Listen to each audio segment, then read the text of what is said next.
J'irai. Alors, directement, j'ai pensé à la situation du Congo parce que quand la servante de Dieu nous parlait d'abord de la Bible, j'ai dit, le Congo, c'est vrai qu'on est dans une situation d'asservissement et de servitude et on est un pays chrétien. Ouais. Et c'est vrai que parfois je me demande, est-ce que c'est nécessaire de s'appeler pays chrétien? Bon, on ne va pas aller sur ce développement, mais là, on est avec des femmes chrétiennes et je pense que moi, en tant que femme congolaise, je me dis que c'est l'époque où on a les signes.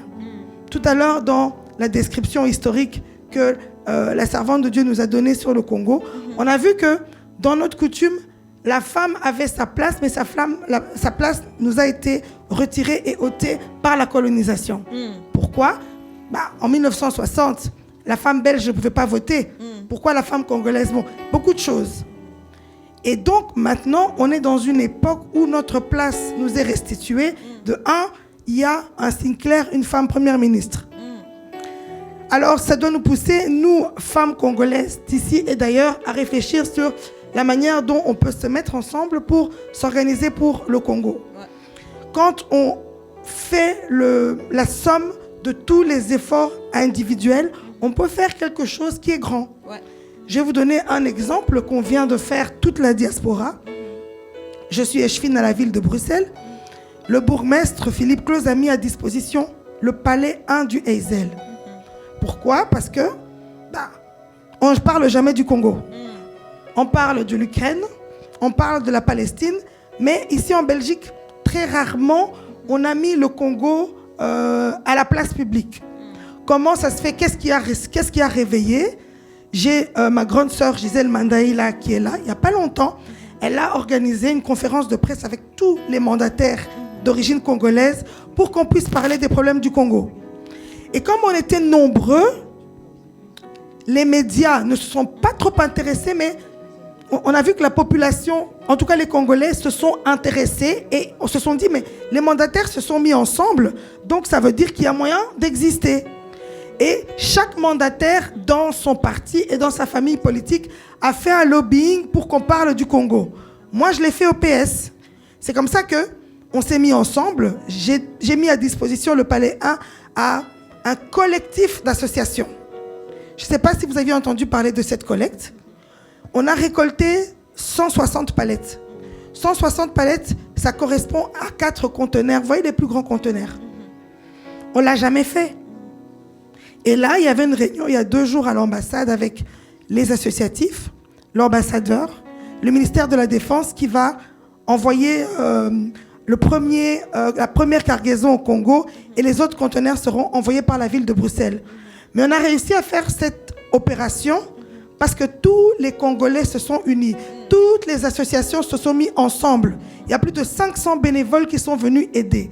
Et donc moi, je suis convaincue par l'action de la servante de Dieu, parce que quand elle est venue m'inviter, je lui ai dit, mais c'est vrai que c'est important aussi qu'à un moment, les femmes se mettent ensemble pour faire des choses concrètes. Si elles sont chrétiennes, c'est bien, il y a le spirituel, mais si elles vont dans le concret, je pense que, bien, on peut faire changer les choses. Ok, merci beaucoup. Une dernière question, Lechvin.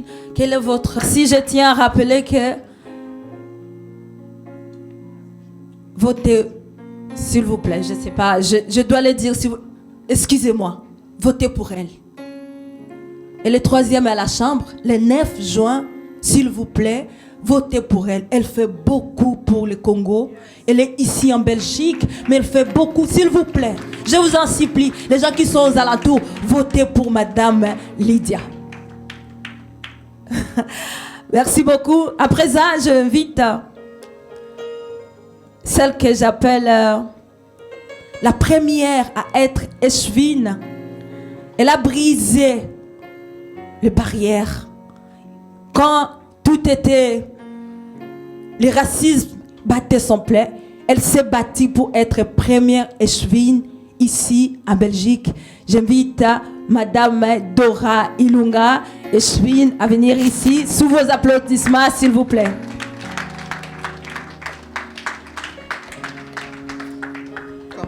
Ça va très bien. Bonjour Esther. Mireille. Mireille, pardon. Je pensais à Esther, justement, comme exemple. J'avais dit, il ne faut pas que j'oublie Esther de la Bible. Et je mis sur toi. Voilà, ok. Madame Eshvin Dora, je vous invite à vous présenter. C'est toujours mieux de parler de vous-même. Présentez-vous. Qui est Madame Dora? Voilà, d'abord, comme tout le monde, je vais saluer aussi les organisateurs. Donc, archibishop, c'est ça, hein? Ouais. Voilà. Évêque. Ah oui, en anglais. Ouais. Archi-évêque. Ouais. Et son épouse, avec qui j'ai eu une très longue conversation. Je croyais pas qu'elle allait m'inviter encore parce que j'ai vraiment été dans les détails. Je crois qu'on est resté 1 heure au téléphone. Et elle m'expliquait un peu son projet. Je lui ai expliqué aussi ce qu'il fallait vraiment prendre en compte avec l'expérience qu'on a déjà eue. Et donc, je salue vraiment son initiative. Ouais. Saluer aussi ma petite sœur Lydia, donc qui, on vous a dit, se présente comme 3e au fédéral, donc la Chambre. Donc n'hésitez pas à la soutenir également. Je pense que elle a parlé de sa famille. C'est une famille aussi qui a fait beaucoup pour Bruxelles. Et je pense que ses parents de là-haut, que je salue aussi, sont vraiment fiers d'elle. Alors, donc moi, je pense que tu l'as dit, hein, donc j'ai été donc la première échevine ici en Belgique. Jusqu'en 2000, donc il y a 24 ans en fait, j'ai commencé ma première campagne politique. Et donc jusqu'à ce moment-là, il n'y avait pas encore dans l'exécutif des personnes d'origine, on va dire des Noirs, parce que c'était toute l'Afrique comprise. Et donc j'étais parmi les premières. Et j'ai été reçue par le roi à cet effet, puisque pour lui c'était un retour d'ascenseur par rapport au Congo et toute l'histoire congolaise et belge. Et à partir de ce moment-là, vous vous sentez investi d'une mission. C'est pourquoi je pensais à Esther aussi. Je pense qu'on devient un relais, on devient quelqu'un qui doit pouvoir maintenant défendre des intérêts, des fois même derrière les murs. Parce que des fois, on me dit souvent, on ne te voit pas souvent. Mais ce n'est pas parce qu'on ne me voit pas, ce n'est pas parce qu'on ne nous voit pas qu'on ne travaille pas. Ouais. On est dans un pays où on travaille beaucoup dans l'ombre. Vous n'imaginez pas les nombres des heures, des rencontres, de réunions privées entre 4 murs qu'on a pour changer des fois un seul article dans une seule loi. Mais vous voyez le bout. C'est-à-dire que vous voyez le bout de la loi, vous voyez l'application, surtout au niveau communal, parce que moi je suis toujours au niveau communal. Oui. J'aime beaucoup le niveau communal parce que quand vous agissez, quand vous faites un article, le lendemain les habitants le voient, le lendemain vous les croisez, si vous changez ne fût-ce que les jours de poubelle, le lendemain vous voyez l'impact, le lendemain votre voisin déjà vous dit c'est mieux ou ce n'est pas mieux. Comme je suis quelqu'un de très concret, de très terrain, j'adore le niveau local, communal. Et donc c'est là que j'ai vraiment toutes mes forces. Et pour revenir alors au projet de notre sœur ici présente, je pense que je lui ai dit ça aussi, il y a 2 choses. Donc il y a la partie Congo et la partie Belgique diaspora. Moi je ne m'inquiète pas vraiment pour la partie diaspora parce que je pense qu'il y a ici chacun à son niveau fait quelque chose et le fait de les fédérer, ça va pouvoir multiplier l'action. Ce qui m'inquiète, c'est le Congo. Ouais. Alors vous avez parlé du Maroc, je pars au Maroc dans 2 jours en mission et là aussi on a suivi. Je vais donner cet exemple-là parce que là où j'ai suivi, où j'avais quand même les moyens d'échanger les choses. Et cet exemple peut peut-être suffire puisqu'on n'a pas beaucoup de temps. Oui. Alors, au Maroc, c'est encore pire au niveau de la place de la femme qu'au Congo, je vous rassure tout de suite. La différence avec le Maroc et le Congo, c'est que les femmes arabes ont une influence intérieure dans la famille.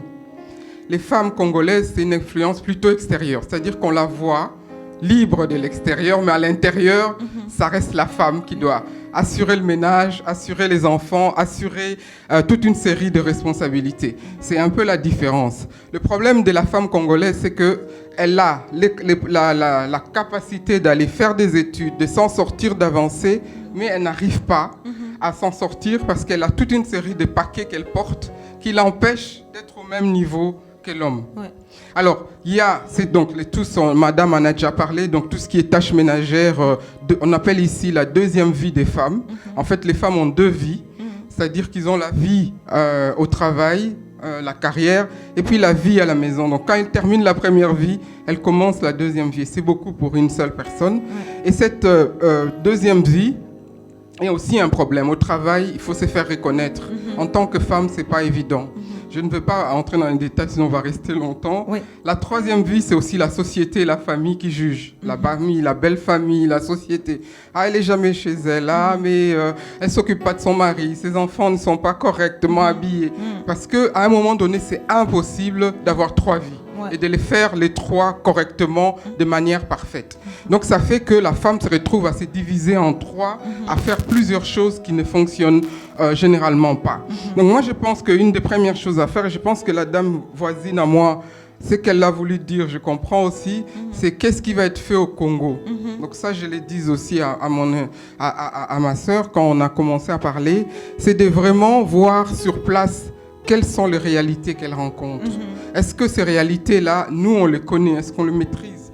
Parce que d'ici, faire des actions, ça risque de ne pas avoir l'impact qu'on veut. Et moi, j'ai deux secteurs dans lesquels je suis en charge. Donc, je suis échevine en charge de l'emploi, la formation, tout ce qui est insertion socio-professionnelle. Je suis également échevine des affaires sociales, des relations internationales et du tourisme. Donc, ça veut dire que nous travaillons beaucoup aussi dans tout ce qui est emploi, insertion, mais aussi en parallèle par l'entrepreneuriat. Donc 2 secteurs pour les femmes qui sont des secteurs qui peuvent être boostés. C'est-à-dire l'entrepreneuriat pour pouvoir créer des emplois, pour avoir des revenus. Parce qu'on est encore malheureusement dans une société où sans revenus, on ne peut pas avoir une parole et une autonomie. Donc c'est très important. La deuxième chose, je pense, sur place qu'il faut pouvoir avoir, c'est le contexte. Vous pouvez avoir une belle entreprise. Si vous n'avez pas une société qui favorise l'entrepreneuriat, où les impôts sont transparents, où on peut avoir des ressources aussi en termes d'énergie. Il y a des femmes qui lancent une entreprise et le lendemain, il n'y a pas d'électricité, il y a la marchandise qui s'abîme, il y a la corruption, vous tournez en rond. Donc il y a aussi le contexte qu'il faut essayer de prendre en compte. Il faut aller voir les politiques, il faut les mobiliser. Je pense que les politiques sont le deuxième leader d'opinion après les cultes, en tout cas au Congo, qui doivent avoir un impact sur la société. S'ils ne le font pas, c'est peine perdue. Donc le contexte, la femme elle-même au niveau de la société, les politiciens également dans les lois. Et pour revenir au Maroc, ce que je voulais dire, c'est que les codes de la famille, ils ont réussi à les changer. Comme au Congo, elle n'avait pas droit à ouvrir un compte, elle n'avait pas droit à voyager seule sans l'accord du mari sur le passeport. Enfin, il y a toute une série de choses qu'elles ont maintenant qui leur permettent de pouvoir faire de l'entrepreneuriat. Merci beaucoup. Vous qui étiez près de Mobutu, vous avez vu le Congo dans toute, dans toute sa grandeur et tout. Et maintenant, quelle est votre lecture, quelle est votre vision par rapport à la place de la femme ou au rôle de la femme au sein pour le développement de notre pays? Merci beaucoup. Je dirais ceci. Moi, je pense que ce que les femmes peuvent faire aujourd'hui, ce que moi j'ai expérimenté sur la femme, la femme doit se mettre ensemble. Ouais. Moi, j'aimerais que les femmes puissent être vraiment simples. Ça, le diable n'est pas content de ça. Une femme simple, grand cœur, Dieu l'utilise beaucoup. C'est ce que moi j'ai expérimenté.